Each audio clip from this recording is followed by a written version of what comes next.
little goal explosion for you. What do you attribute Yeah. that to?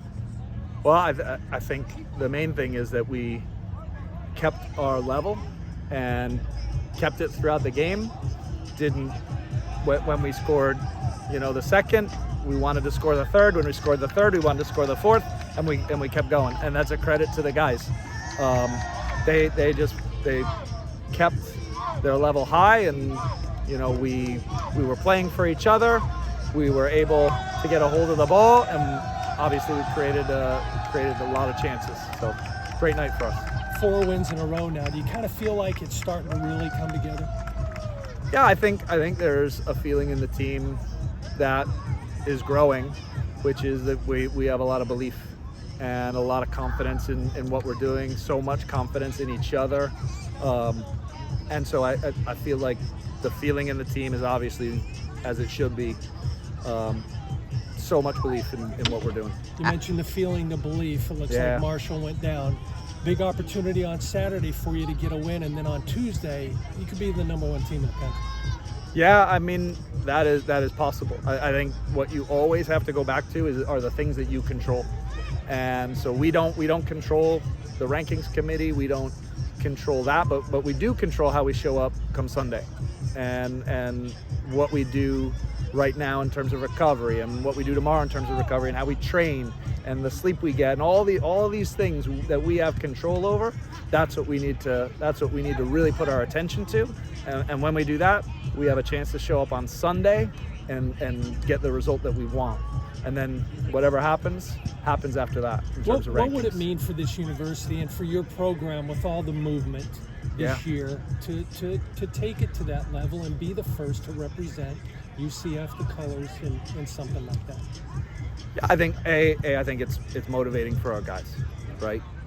Even though we know we don't control those things, to have a goal, to have something that you want to achieve, that these guys are very goal oriented, and I think we have a belief that we can be an absolute top team, and we work towards that every day. So I think it'd be great.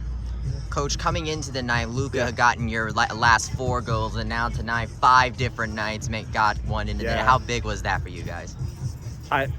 I'm so happy for this group, for other people to get on the score sheet, but because I think to a degree, like we've been really dangerous, multiple players, and sometimes you just need a goal, right? And then your confidence rises, and I think Saku had an excellent game.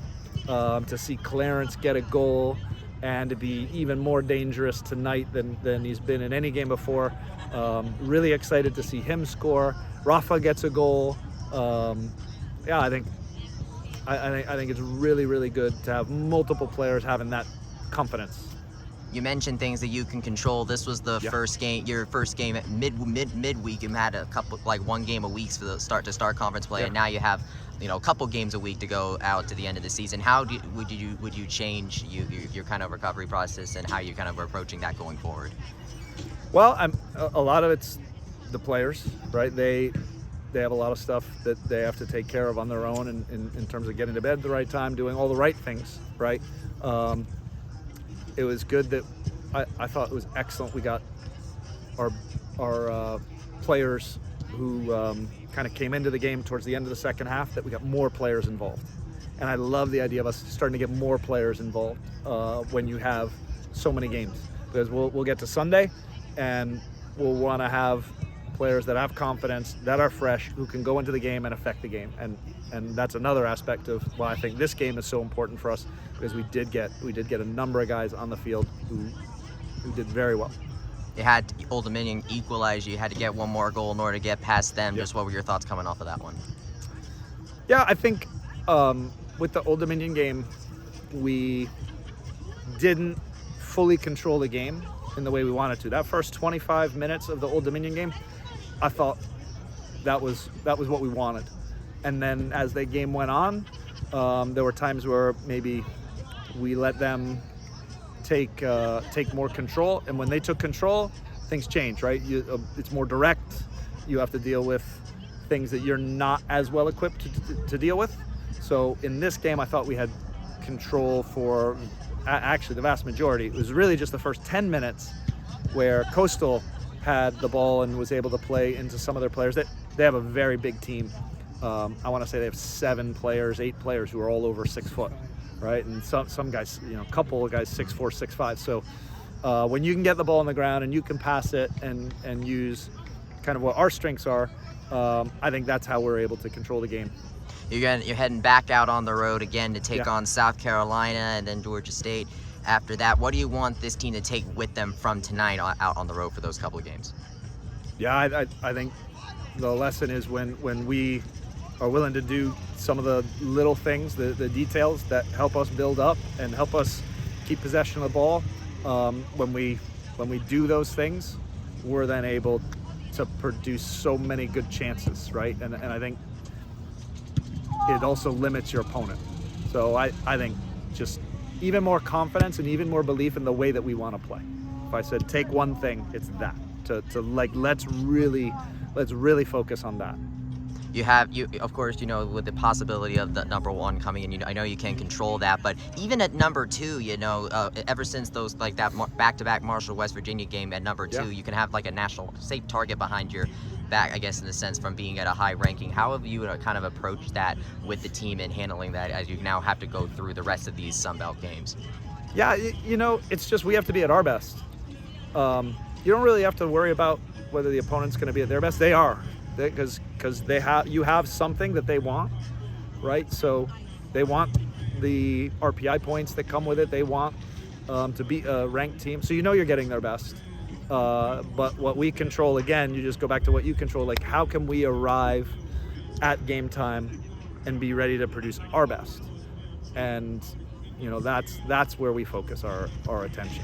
Ended up being a pretty packed crowd in the stands Great tonight. crowd. What did it mean to you to kind of really see the Night Nation and kind of the UCF campus really embrace this team as kind of the season has gone on? Yeah, I love it.